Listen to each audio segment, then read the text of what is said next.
Hello दोस्तों, क्या आप लोग जानते हैं कि पंचमी विभक्ति के कौन कौन से सूत्र महत्वपूर्ण हैं और उसमें कौन सा जो है पहले नंबर पे आता है। आज हम उसी के बारे में जानेंगे और ये पंचमी विभक्ति कब लगती है, कैसे लगती है, इसको भी हम जानेंगे। तो इस वीडियो को स्किप मत करिएगा, पूरा देखिए ताकि हम लोग जानेंगे कि पंचमी विभक्ति का प्रयोग वाक्य में किस तरह से होता है, उसका उदाहरण क्या है और साथ ही साथ हम ये भी जानेंगे कि परीक्षा में ये हमारे लिए किस तरह प्रश्न बनकर आता है इससे।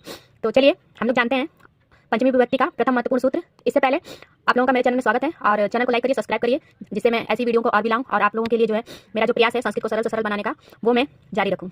तो चलिए जानते हैं। सबसे पहले तो हम ये जानते हैं कि पंचमी विभक्ति कब लगती है। पंचमी विभक्ति जो है किसी वाक्य में तब लगती है जब कोई वस्तु किसी वस्तु से अलग होती है। पंचमी विभक्ति का जो चिन्ह होता है से होता है, ये हम सभी लोग जानते हैं। और तृतीय विभक्ति का भी से होता है, लेकिन तृतीय विभक्ति में जो है वस्तु अलग नहीं होती है, उसमें जो है जुड़ी रहती है। लेकिन पंचमी विभक्ति में जो से लगता है वो जब कोई वस्तु किसी वस्तु से अलग होती है उस अर्थ में लगता है। तो से तृतीय और पंचमी में जो है कंफ्यूजन हो जाता है, तो उसमें भी से है, इसमें भी से है। लेकिन हमको इतना ध्यान रखना है कि पंचमी विभक्ति में जो से का मतलब है वो जब किसी वस्तु से अलग होगा उससे मतलब है। तो चलिए जानते हैं पंचमी विभक्ति का प्रथम महत्वपूर्ण सूत्र। इसका पहला महत्वपूर्ण सूत्र है अपादाने पंचमी। अपादाने पंचमी का मतलब होता है अपादाने यानी अलग होने के अर्थ में।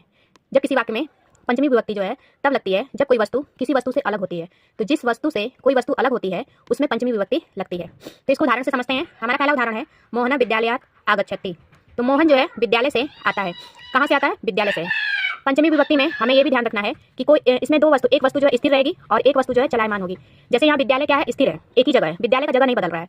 और मोहन जा रहा है तो मोहन अलग हो रहा है विद्यालय से, यानी विद्यालय जो है स्थिर जगह है और मोहन जो है चलायमान में गिनाएगा, यानी स्थिर और अस्थिर।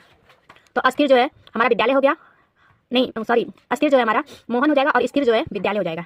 यानी दो, एक वस्तु जो रुकी होगी, सरल भाषा में हम रुका हुआ कह सकते हैं, या एक जगह पे होगा और दूसरा वस्तु जो है जो अलग हो रहा होगा वो उससे दूर जाएगा। ऐसे ही दूसरा उदाहरण देख लेते हैं, वृक्षात् पत्राणि पतन्ति। वृक्ष से पत्ते गिरते हैं।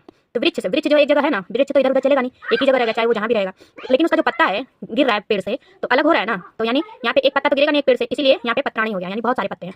तो वृक्ष से पत्ता गिरता है, वृक्ष यहाँ रुका हुआ है और जो पत्ते हैं वो चलायमान है। यानी पंचमी विभक्ति में हमेशा जो है दो दो कारक के बीच लगेगा, एक स्थिर रहेगा एक अस्थिर रहेगा, मतलब एक रुका हुआ रहेगा एक चलायमान होगा। तो यहाँ वृक्ष जो है रुका हुआ है और पत्ते जो है गिर रहे हैं वो अलग हो रहे हैं तो चलायमान हो गए। इसी तरह विद्यालय जो है रुका हुआ है, एक जगह स्थिर है, लेकिन मोहन जो वहाँ से अलग हो रहा है। अब हम जानते हैं कि इसका प्रश्न किस तरह परीक्षा में पूछा जा सकता है। तो चलिए जानते हैं, क्योंकि हमारे लिए एक एक नंबर बहुत मायने रखता है। परीक्षा में हमारा जो प्रश्न बनता है, जैसे वाक्य दे दिया मोहन विद्यालयात् आगच्छति, अब इसमें पूछ देगा कि किस शब्द में जो है पंचमी विभक्ति लगती है। पहला प्रश्न ये बनेगा।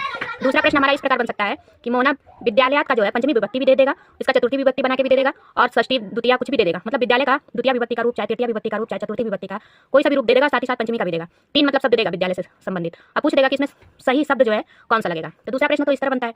तीसरा प्रश्न जो है अब इस तरह बनने लगा है कि वाक्य दे दिया जाएगा और पूछेगा कि किस सूत्र से जो है इसमें पंचमी लगा हुआ है। तो इसमें जो है हमें थोड़ा ध्यान देने की जरूरत है। तो बस इतना ध्यान रखिएगा, जब कोई चीज़ वस्तु अलग होगी तो अपादाने पंचमी के अनुसार लगेगी।